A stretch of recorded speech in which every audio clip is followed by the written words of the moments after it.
તો વિસાવદરના ધારાસભ્ય ગોપાલ ઇટાલીએ શપથ લીધા છે, ત્યારબાદ પ્રેસ કોન્ફરન્સ કરી રહ્યા છે. સીધા જોઈએ કે એક તરફ વિશાળ સત્તા મને અને વિસાવદરના ખેડૂતોને હરાવવા માટે કામે લાગી હતી, પરંતુ સંવિધાનની તાકાતથી, સંવિધાને આપેલા મત આપવાના અધિકારની તાકાતથી મારા જેવો સાધારણ પરિવારમાંથી આવતો ગામડાનો એક જુવાનિયો, એ ખેડૂત પુત્ર આજે ચૂંટણી જીત્યો છે. એ તાકાત સંવિધાનની છે, બાબા સાહેબ આંબેડકરે આપેલા બંધારણ અને લોકતંત્રની તાકાત છે. હું વિસાવદર, ભેંસાણ અને જૂનાગઢ ગ્રામ્ય મત વિસ્તારના ધારાસભ્ય તરીકે આજે શપથ લીધા છે, ત્યારે ગુજરાતના પનોતા પુત્ર, ધરતીપુત્ર, ખેડૂત પુત્ર, ખેડૂતોના મસીહા સ્વર્ગસ્થ કેશુબાપા પટેલને આજે હું યાદ કરું છું.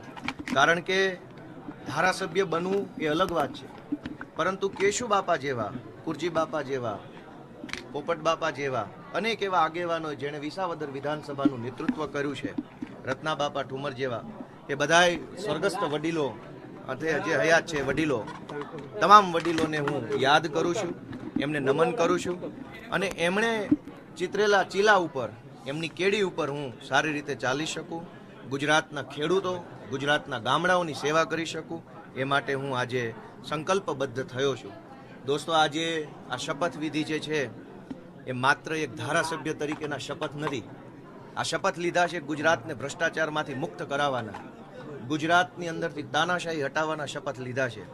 ગુજરાતની આમ જનતા જેનું શોષણ થઈ રહ્યું છે, ક્યારેક પુલ તૂટે, ક્યારેક પેપર ફૂટે, ક્યારેક ડ્રગ્સ વેચનારા, દારૂ વેચનારા પોલીસ ઉપર કાર ચડાવી દે, ક્યારેક કોઈ નિર્દોષ દીકરીએ અસામાજિક તત્વોના ત્રાસથી આત્મહત્યા કરવી પડે, ક્યારેક વ્યાજ માફિયા કે ગુંડાઓના ત્રાસથી લોકોએ જીવન ટૂંકાવવું પડે. આ તમામ પરિસ્થિતિઓમાંથી ગુજરાતની જનતાને મુક્ત કરાવી અને જનતાનું શાસન આવે, સ્વરાજ આવે, ખેડૂતોનું રાજ ગુજરાતની અંદર આવે, એના શપથ મેં અને અમારી ટીમે સાથે મળીને લીધા છે. સાથીઓ, આ તબક્કે હું વિસાવદર ભેંસાણની મહાન જનતાનો ખૂબ ખૂબ અને વારંવાર આભાર વ્યક્ત કરું છું કે એમણે એક મારી જેવા સાધારણ પરિવારના જુવાનિયાને કેવડી મોટી જવાબદારી સોંપી છે. આજ આખું ગુજરાત એક નવી દિશાની અંદર આગળ વધવા માટે તૈયાર થઈ રહ્યું છે. ત્યારે મારી બે વિનંતીઓ છે. ગુજરાતની જનતાને મારી એક વિનંતી છે કે પોતાનો આત્મા જગાડો. ક્યાં સુધી સહન કરીશું?